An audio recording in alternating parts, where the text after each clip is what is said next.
নামাজে একই রাকাতে সূরা ফাতিহা পড়ার পর 3 বার সূরা ইখলাস পড়া যাবে কিনা? খুবই দরকারি একটা প্রশ্ন।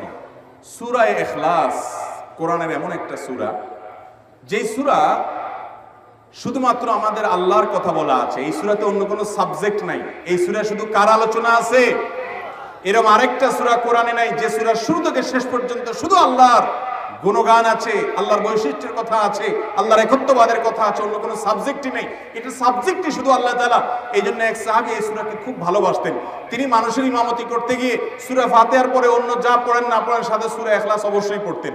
দুইজন সাহাবীর জীবনে এরকম ঘটনা পাওয়া যায়।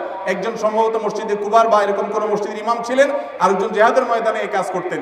সাহাবীরা এসে বলছেন, ইয়া রাসূলুল্লাহ, উনি নামাজ পড়ালে অনেক লম্বা সময় ধরে সালাত আদায় করে, আমাদের কষ্ট হয়ে যায়। নবীজি ডেকে বলছেন, তুমি কেন এই কাজ করো? বললেন, ইয়া রাসূলুল্লাহ, সূরা ইখলাস এখানে আমাদের রবের কথা বলা হয়েছে, আমার রবের পরিচয়ের উল্লেখ দেওয়া হয়েছে।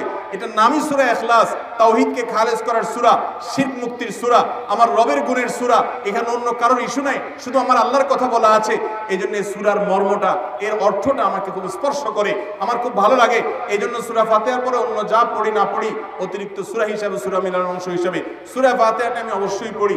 নবী করিম সাল্লাল্লাহু আলাইহি সাল্লাম বলেছেন, এই সূরার ভালোবাসায় তোমাকে জান্নাতে নিয়ে যাবে।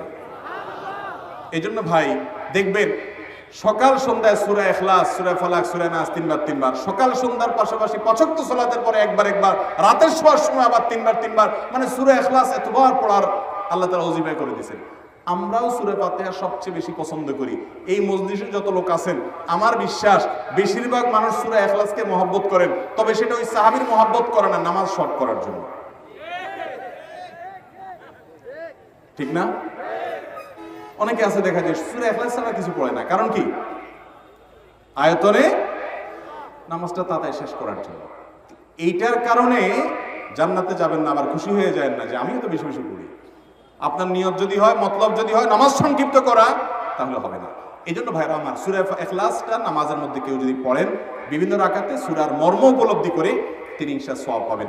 এই সূরার তাফসীর জানবেন। একদিন ইনশাআল্লাহ কোন একটা প্রোগ্রামে কোন আলেম থেকে সূরা ইখলাসের তাফসীরের উপর 1 ঘন্টা আধা ঘন্টা ওয়াজ শুনবেন, খুব গুরুত্বপূর্ণ।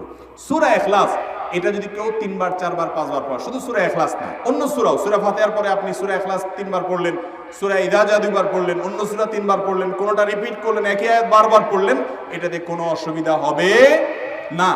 আপনি বারবার পড়তে পারেন, কোনো অসুবিধা হবে না ইনশাআল্লাহ। তবে লক্ষ্য রাখবেন, প্রথম রাকাতের চাইতে দ্বিতীয় রাকাতটা তুলনামূলক একটু ছোট হবে। হ্যাঁ, আয়তনে পরিমাণে একটু ছোট হবে, এটাই সুন্নাহ। নবী করিম সাল্লাল্লাহু আলাইহি ওয়াসাল্লাম প্রথম রাকাত যদি 2 মিনিট ধরে পড়তেন, দ্বিতীয় রাকাত 1.5 মিনিট, অর্থাৎ একটু কমায়া পড়তেন, এটাই তার সুন্নাহ ছিল। বাস এরপর আপনি এবার সূরা ফাতিহার পরে এক সূরা বারবার পড়েন, হ্যাঁ, কয়েক সূরা বারবার পড়েন, বা অন্য একটা সূরা পড়ে আরেকটা সূরা বারবার পড়েন। সূরার মহব্বতের কারণে, মর্মের কারণে, একই আয়াত জাহান্নামের কথা আছে, জান্নাতের কথা আছে, আল্লাহর কথা আছে, সেজন্য আপনি বারবার পড়েন, কোনো অসুবিধা নাই ইনশাআল্লাহ।